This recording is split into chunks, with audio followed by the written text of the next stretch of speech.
The time is 12 o'clock. Here is the midday news. First, the top stories. Bleak Christmas as petrol prices worsens nationwide. NNPC says it is now paying 26 naira subsidy on every litre of imported petrol. Buhari worried over petrol scarcity, orders DPR to end hoarding. 11 women accompanying bride die in auto crash in Kano. In foreign, the Pope asked Catholics to remember migrants' plight at Christmas.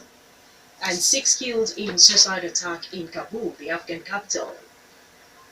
Good afternoon, I am Chienye Egwuonwu, bringing you the news in details shortly. Nigerians are today celebrating Christmas. To celebrate the festival, the presidency had declared today work-free. However, the prolonged scarcity of petrol is marring the celebration. Thousands of people nationwide could not travel home to celebrate the festival due to the petrol scarcity. Several of them could either not afford the high fare charged by the few public transports that still operate. Others had no petrol to fuel their vehicles to travel from the bases to their hometowns.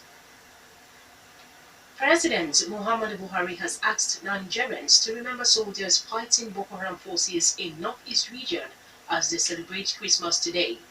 Buhari, in his Christmas message, pleads with Nigerians to appreciate the sacrifices being made by the troops in the front line to keep the country safe and secure. He also calls for prayers for soldiers wounded from attacks by insurgents lying in hospitals and the civilians who suffer from insurgency, particularly those in the internally displaced camps. Promising that better days are ahead, the president urges Nigerians to be patient. On the Yuletide, Buhari says it is a season to show love to one another, encourage unity by spending quality time with friends, families, and the less privileged. He also asked Christians to draw inspiration from the exemplary lifestyles and teachings of Ogun State, has urged Christian faithfuls to exhibit the spirit of peace, love, and forgiveness during the Christmas and beyond.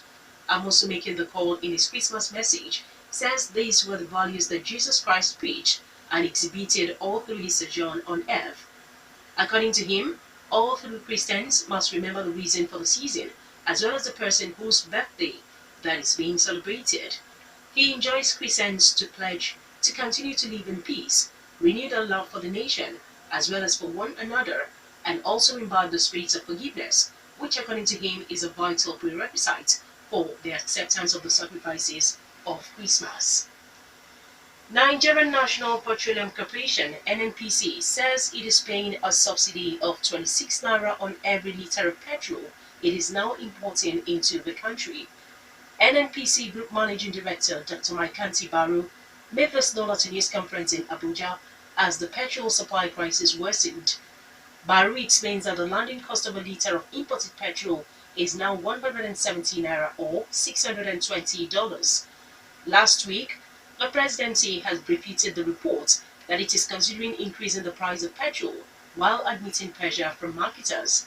The NNPC Group Managing Director also says the corporation recently noticed that the daily consumption of petrol in Nigeria had jumped from 35 million litres to 50 million litres. The sudden rise in the daily demand, according to him, is due to hoarding, diversion and smuggling of the petrol to neighboring countries. Independent petroleum marketers says they are now working round the clock to end the scarcity of petrol in Lagos and Ogun State. They say that Nigerian National Petroleum Corporation (NNPC) had supplied adequate petrol to Egwuonwu depot in Lagos. Chairman of Lagos State Branch of Independent Petroleum Marketers Association of Nigeria (IPMAN), Alhaji Balogun, in an interview, explains that NNPC had increased the daily petrol supply to Egwuonwu depot in the past 5 days.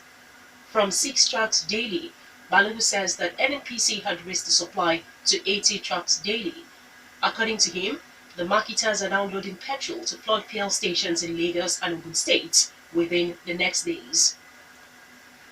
President Muhammadu Buhari says he regrets the continuous scarcity of petrol as Nigerians mark Christmas today. Buhari, speaking on the petrol scarcity on his Twitter handle on Sunday, sympathized with all Nigerians enjoying the queue of vehicles at fuel stations nationwide. The president says he had directed the regulatory agencies in the sector to increase their surveillance on petroleum marketers to end the hoarding of products and inflating of its prices. He assures that the shortage will soon end and that Nigeria has adequate stock of petrol for the Yuletide period and beyond. Meanwhile, President Buhari had summoned the Group Managing Director of Nigerian National Petroleum Corporation (NNPC) over the petrol scarcity. The NNPC chief, Dr. Maikanti Baru, met Buhari on Saturday night at the Presidential Villa Abuja, where the issue was extensively discussed. The presidency on its Twitter handle says Buhari was disturbed over the situation. Commercial and microfinance banks have been advised to tap into the Anchor Borrowers Program introduced by the Central Bank of Nigeria and loan it to farmers. Chairman of Glorious Beulah Farms Company Limited, a beneficiary of the scheme, Mr. Samuel Ulbodun, who gives the advice, says that farmers know the implications of not paying back the loans. Ulbodun spoke on the program at the stakeholders meeting of Lone State fish farmers participating in the CBN program and Fortis Microfinance Bank held at the Glorious Beulah Farms, Ifo in Ogun State. The Anchor Borrowers Program, according to him, increases the financial capacity of the juvenile fish producer, feed millers, the grower farmers, and the processors to further reposition their businesses.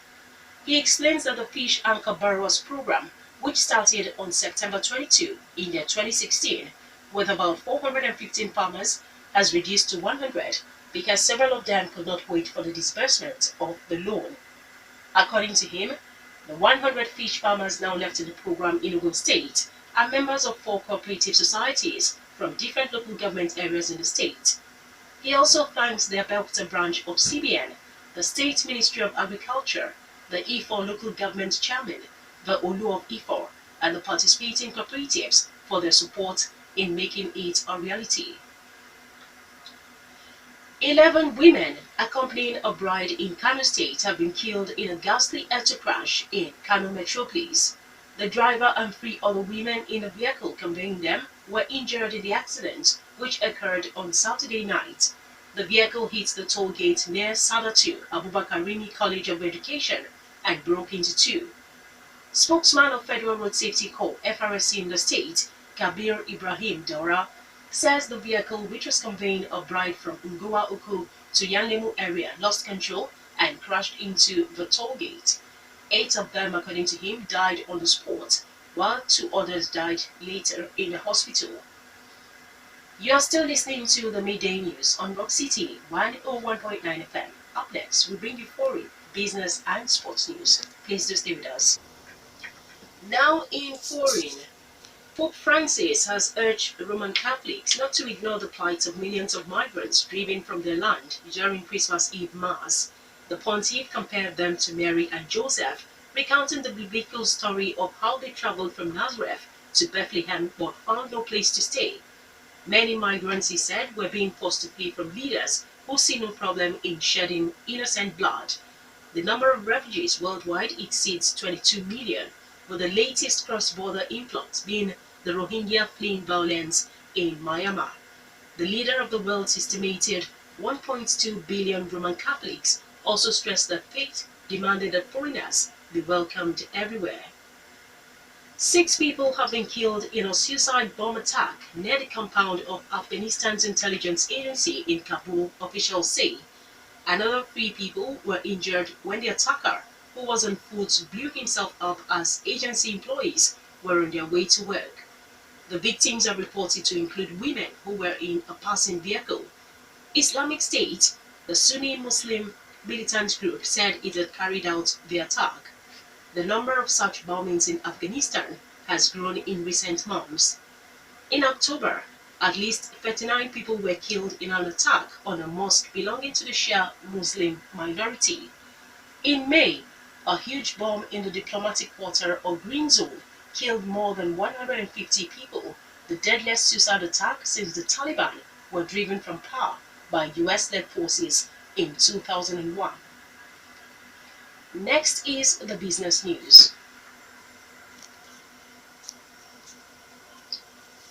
In business, Following complaints, the Nigerian Communications Commission (NCC) is to extend the grace period of unused data rollover to 14 days. But the National Association of Telecommunications Subscribers (NATCOMS) has said the 14 days was not enough. Instead, the association has called for an extension of unused data rollover to 30 days. The president of NATCOMS, Chief Jeolu Ogbanjo, said that 14 days is not enough considering the present economic situation, as subscribers were not getting value for their money with regard to data usage. The grace period for voice recharge, according to Ogbanjo, is 90 days. Hence, data subscription should not be different.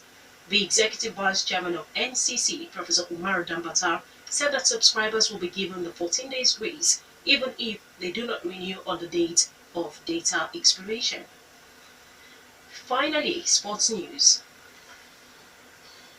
Nigerian youngster Wilfred Ndidi has been named in the list of best footballers of the 65th best footballer in the world, above his teammate Riyad Mahrez, Atletico Madrid's Coke and Bayern Munich box-to-box merchant Arturo Vidal, and a score of other quality footballers. Ndidi has enjoyed a very productive 2017 so far, from completing a £15 million switch to Leicester City to becoming a mainstay in the squad and in Super Eagles. He has risen to be the top tackler in the EPL, averaging 4.3 tackles per game. Serena Williams will return to tennis in Abu Dhabi by next week, almost 4 months after giving birth. The American will play world number 7 Jelena Ostapenko in an exhibition match on the 30th of December during the Mubadala World Tennis Championship. Williams, who has won an open-era record 23 Grand Slams, said she was delighted to be returning to the court. She gave birth to daughter Alexis Olympia Ohanian in September, and former world number 1 Williams has not played since winning the Australian Open in January. That was the midday news, and just before we go, the major stories once again. Bleak Christmas as petrol prices worsened nationwide. NNPC said it's now paying 26 naira subsidy on every litre of imported petrol. Buhari worried over petrol scarcity, ordered DPR to end hoarding. 11 women accompanying bride died in auto crash in Kano State. While in foreign, we also told you that the Pope asked Catholics to remember migrants' plight at Christmas. And 6 killed in suicide attack in Kabul, the Afghan capital. For more stories and to listen to us live, please log on to our website www.rockcityfmradio.com/live. Thank you very much for listening. My name is Chienye. Good afternoon, and do enjoy your Christmas holiday.